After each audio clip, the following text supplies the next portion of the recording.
Welcome back everyone to Heart Matters. Today we're tackling a concept that's often talked about but rarely truly understood. Unconditional love, or as we like to call it sometimes, sticky love. Jane, what comes to mind when you hear sticky love? Oh, Don, sticky love immediately conjures up images of something that just doesn't let go. It's resilient, it's there even when things get messy, like super glue for the soul, you know? It's not just a feeling, it's an action, a commitment. It's the kind of love that says, I'm here, no matter what. But is it always easy? I don't think so. Exactly, and that's where the unconditional part comes in, isn't it? It's easy to love someone when they're at their best, when they're shining, when they're making you laugh. But what about when they're difficult? When they're not meeting your expectations, or even actively disappointing you? That's the real test. Absolutely. I think a lot of people confuse unconditional love with being a doormat, or just tolerating bad behavior. And that's not it at all. Unconditional love isn't about accepting everything someone does. It's about accepting them, their inherent worth, regardless of their actions. You can still have boundaries, still disagree, still get frustrated. That's a crucial distinction, Jane. It's not a free pass for poor conduct. It's about seeing the person beyond the behavior, recognizing their humanity, and wanting what's best for them, even if what's best sometimes means tough love or distance for a while. It's that core belief in their goodness, I think. Right, and it starts, I truly believe, with self-love. How can you offer sticky love to someone else if you haven't cultivated it within yourself? If you're constantly judging yourself, putting conditions on your own worth, it's incredibly hard to extend that grace to others. It feels inauthentic almost. Oh, 100%. The mirror effect, right? If you're not kind to yourself, you'll struggle to be genuinely kind without expectation to others. And it's an ongoing process. We all have those days where we feel like we're failing, where we're not enough. Learning to love ourselves through those moments is practice for loving others through theirs. It really is, and I think that's where the sticky part really shines. When you hit those rough patches with someone, whether it's a partner, a child, or a close friend, it's that underlying, unwavering acceptance that pulls you through. It allows for forgiveness, for growth, for weathering storms together. Consider parental love for a moment. It's probably the most archetypal example of unconditional love, wouldn't you say? A parent's love for their child often transcends logic, transcends behavior. You might be furious with your child, you might ground them, but your love for them doesn't just switch off. Oh, absolutely. It's built in almost. You can be at your wit's end pulling your hair out, but that deep, foundational love for your child is always there. It's like a constant hum in the background. And that's the kind of love we, perhaps unconsciously, strive for in our adult relationships too, isn't it? I think so. We crave that complete acceptance. Not that it's always achievable in the same way, but the aspiration is there. And it's not about finding someone who is perfect, because let's face it, none of us are. It's about finding someone who, despite seeing all your imperfections, still chooses to show up, still chooses to invest. Exactly. And it's a two-way street. You have to be willing to extend that same grace. It means truly listening, truly seeing, and sometimes letting go of your own expectations about who you think they should be, and embracing who they actually are. Which is incredibly hard, by the way. Our brains are wired for patterns, for expectations.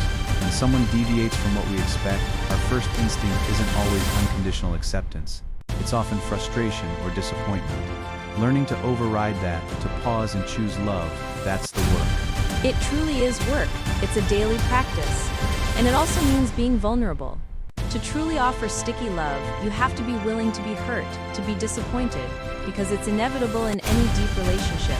But the promise of that unwavering connection often outweighs the risk. And the benefits are immense, aren't they? When you feel that unconditional acceptance, that sticky love, it creates a sense of psychological safety. You can be your authentic self, flaws and all, without fear of abandonment or judgment. That's liberating. So liberating. It builds incredible trust. When you know someone loves you even when you're not perfect, when you've made mistakes, it makes you feel safe enough to try new things, to fail, to grow. It's a foundation for everything. It really is. Think about a relationship where there's constant conditional love. I'll love you if you do this, or I'll be happy with you if you become that. That's exhausting. It's like walking on eggshells, always performing, always trying to meet an ever-shifting bar. Right? And it breeds resentment. Nobody wants to feel like they're constantly auditioning for love. It's emotionally draining. And eventually you just give up, because you realize that the love isn't for you. It's for the version of you that someone else wants to see. And that's not sticky love at all. That's fragile love, I'd say. Easily broken, easily withdrawn. So how do we cultivate more sticky love in our lives, both for ourselves and for others, Jane? I think it starts with active empathy, really trying to step into someone else's shoes, to understand their perspective even if you don't agree with it, and practicing forgiveness, not just for others but for yourself too. We all mess up. Acknowledging that humanity in everyone, including ourselves, is huge. Empathy is definitely key, and I'd add communication. Open, honest communication, even when it's uncomfortable, being able to voice your needs and concerns without fear of losing that underlying connection. And also, knowing when to give space, when to let go of control. That's a big one, giving space. Unconditional love doesn't mean smothering someone or trying to fix all their problems.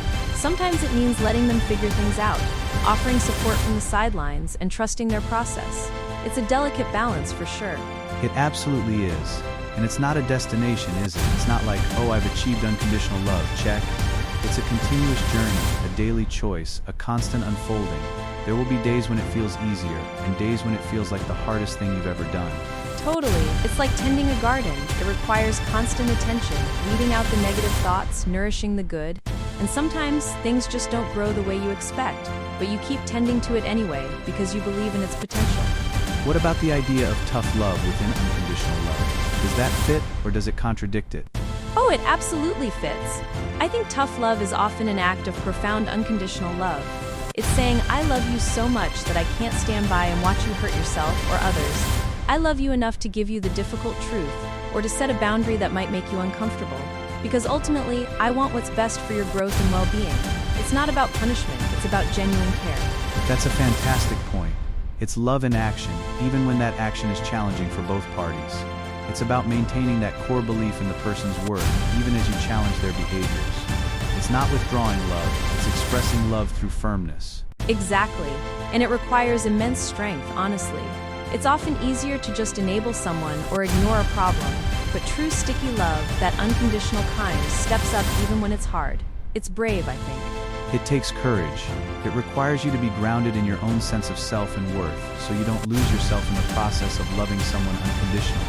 Because that's another misconception, that unconditional love means self-sacrifice to the point of self-annihilation, and it doesn't. No, it really doesn't. If anything, it's about expanding your capacity for love, which includes yourself. It's not a finite resource. The more you give, the more you have, in a healthy way. It's a flow, not a drain. A beautiful analogy. So for our listeners today, as we wrap up, what's one key takeaway you'd like them to ponder about sticky love? I'd say start with yourself. Practice unconditional love for who you are, right now, flaws and all. The more you do that, the more naturally and genuinely you'll be able to extend that incredible gift to the people around you. It's transformative, truly. That's powerful, Jane. And I'd add that sticky love isn't passive, it's active. It's a choice you make every single day to see beyond the surface, to connect with the essence of another human being, and to show up for them, not because they've earned it, but simply because they are.